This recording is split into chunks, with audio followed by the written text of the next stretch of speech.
Hola, ¿qué tal? Bienvenidos. Mi nombre es José Manuel López García, el hombre de genio.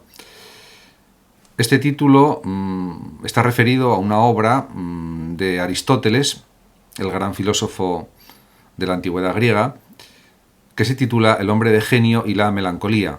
Es un escrito de Aristóteles que muchas veces se denomina Problema 30 y que ha tenido una honda repercusión no solamente en la Edad Antigua, como pues, un escrito aristotélico, sino también durante la Edad Media, incluso pues, hasta el siglo XIX. Voy a centrarme en algunos aspectos de esta obra y voy a comentar algunas cuestiones que considero interesantes. Diríamos que me baso en el prólogo también, aparte en el propio escrito de Aristóteles y en las notas de Jacques Pigault, catedrático de literatura latina.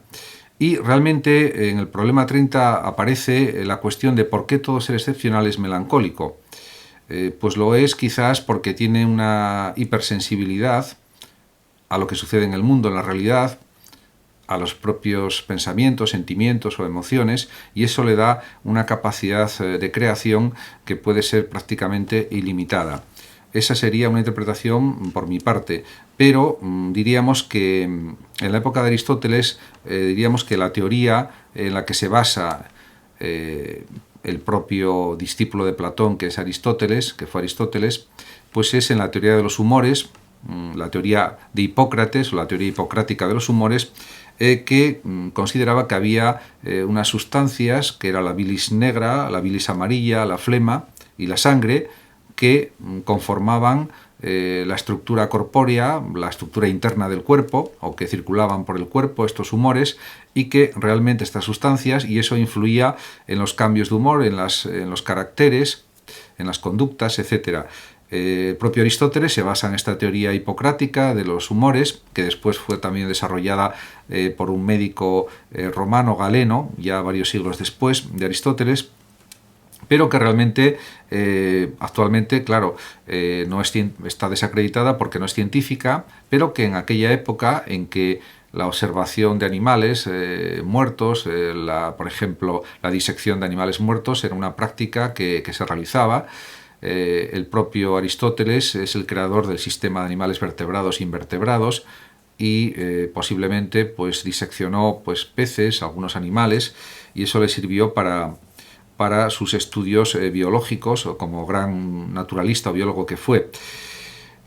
Podemos decir que el problema 30, escrito por Aristóteles, es una ensoñación a propósito de la creación, o más bien, como se diría ahora, de la creatividad, la capacidad de crear.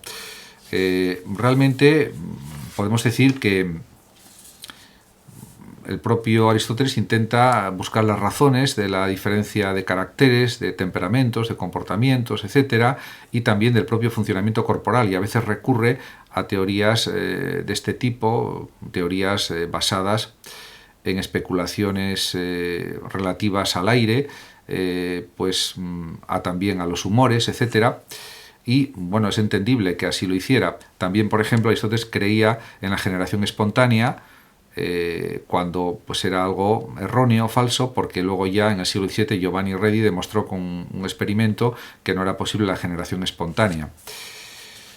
Así pues, podemos decir que no es posible ser uno mismo en profundidad y creador a la vez, más que siendo otro dejándose convertir en otro. Aquí diríamos que aparecen los planteamientos de la creatividad, que puede ser entendida como mímesis, también como reproducción de cosas nuevas, etc. Pero también cabe decir que ya un filósofo neoplatónico de Florencia, el creador de la Academia de Florencia, Ficino, tiene razón cuando cita el diálogo Teeteto y el Fedro, también, como predecesores del problema 30 establecido por Aristóteles. Y además podemos decir que Aristóteles corrobora o afirma este punto, porque considera que todos los hombres que han sobresalido en algún terreno han sido melancólicos. Con ello, Aristóteles lo que hace es, sobre todo, confirmar una célebre fórmula del diálogo de la ciencia de Platón, que es el Teeteto, según la cual los hombres de genio se dejan llevar, por regla general, fuera de sí mismos. En este sentido, pues bueno, es entendible que él lo dijera. Realmente, como podemos observar, pues otros pensadores, como por ejemplo Demócrito, también dice que no podrían existir los genios más que entre los hombres afectados por algún furor, una especie de locura, aunque hay que matizar que una cosa es el genio y otra la locura, aunque aparentemente, según este planteamiento de Demócrito, de este filósofo atomista, pueda parecer que genio y locura están íntimamente conectados, pero no es así. Aristóteles discrepa de este planteamiento de una manera rotunda.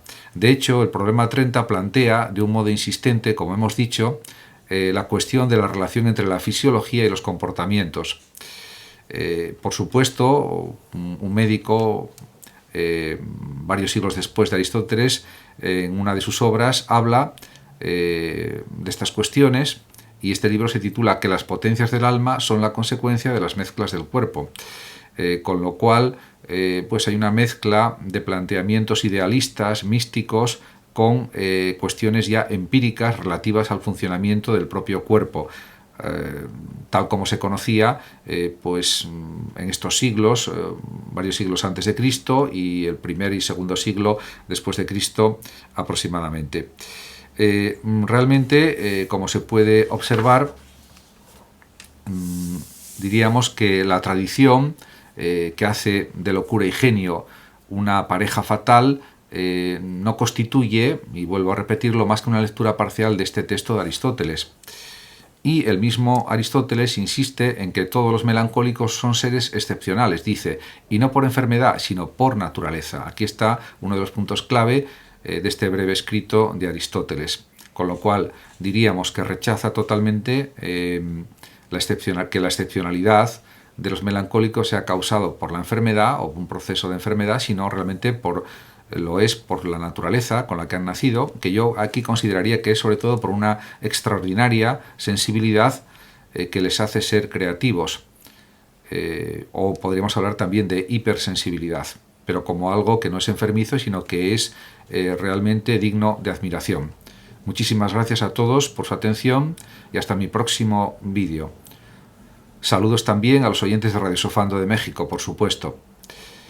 Por último, decir que el que lo desee puede compartir este vídeo, darle me gusta o suscribirse a mi canal. Hasta siempre.